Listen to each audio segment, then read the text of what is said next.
What's going on? It's Bubby. Happy Friday. And if you never stopped in before, I use this channel to pretty much just talk about random shit. I play a lot of shit in the background. Kovacs, Rocket League, Overwatch, Valorant, doesn't matter. But I pretty much use this channel as a diary, not a diary, oh my god, a journal. Much more masculine.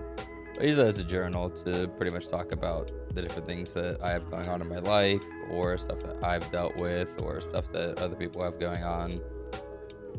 Pretty loose, honestly. So, what I wanted to talk about today is something that I have had as a focus for quite a long time and have never figured out really.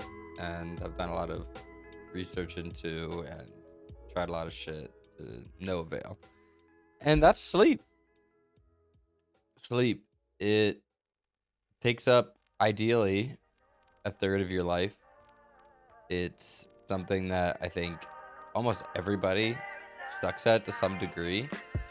I definitely have some people in my life that don't struggle with it at all. Their head hits the pillow and they piddle. Their head hits the pillow and they're fucking asleep. Great. That's not me. I've struggled with it since I was a kid. Despite waking up at 6 whatever in the morning to go to school, I would stay up past midnight. I'd get 5 hours of sleep maybe, which whenever you're developing is not the best thing.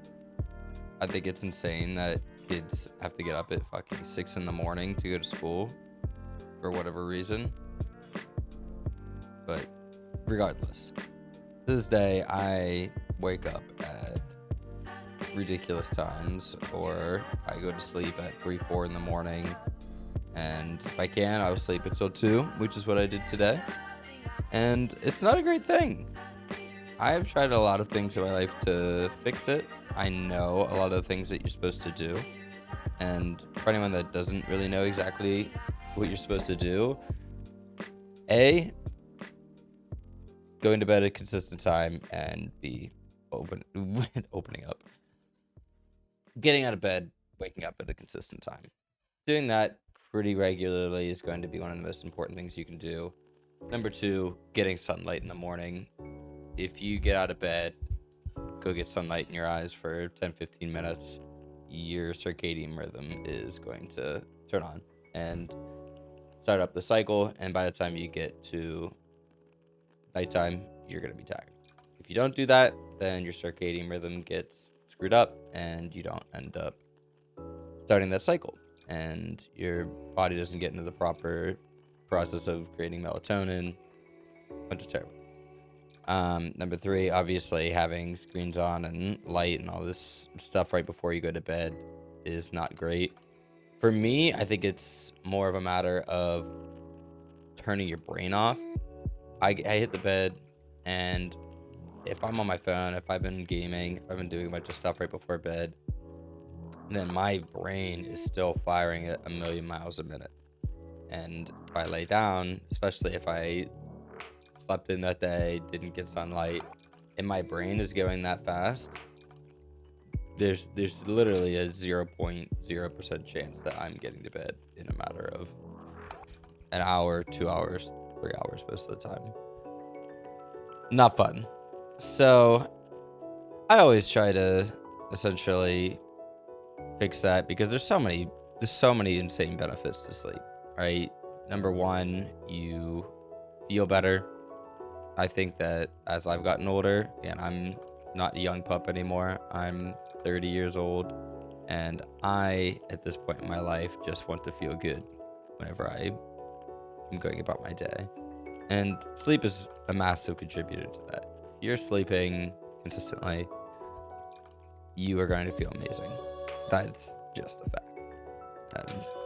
Performance-wise, it's also a big thing. Mentally, physically, I feel it whenever I'm at work. If I'm not sleeping well, I can barely get through the day, let alone perform at any reasonable level. I climb, lift, do yoga. If I haven't slept that day or slept well, I'm climbing extremely poorly. I'm falling over doing yoga. I'm crushing myself under the bench press. Nothing good is happening. And even just like emotionally, you know, you don't have the ability to properly regulate your emotions. It's not good for your relationships. You know, you're more ticked off easily. You will let things bother you when, if you were well rested, it normally wouldn't bother you. So there's an insane amount of things that sleeping more, sleeping better, getting higher quality sleep is going to give you, right? But for whatever reason, I don't do it. My friends don't do it. Nobody seems to do it very well. And I always say it's a priority whenever I get to the end of the year and I have a New Year's resolution, this year included. It's sleep. Every year, it's I want to sleep better. And I say that it's a priority, but ultimately it falls by the wayside, right? I end up staying up late gaming. I end up going out drinking with my friends. Stay out until 2:30 in the morning. I screw up my sleep schedule. I wake up in the morning and don't essentially follow what I say is a priority. So if your actions don't align with what you say is your priority, then you're lying. It's not a priority to you. So that's kind of where I'm at, is just understanding that the actions that I'm taking basically tell me that sleep is not a priority. And it's a good realization to come to. It's not always a good feeling to realize that what you say is your priority isn't actually a priority to you. So just a reminder that sleep is extremely important. It's something that you have to put before everything else. Brian Johnson said it best. If you want to improve your quality of your life, you need to become a professional sleeper. And there's a lot of ways to do that. I talked about a few today. So, yep, that's all for today. Talk to you soon.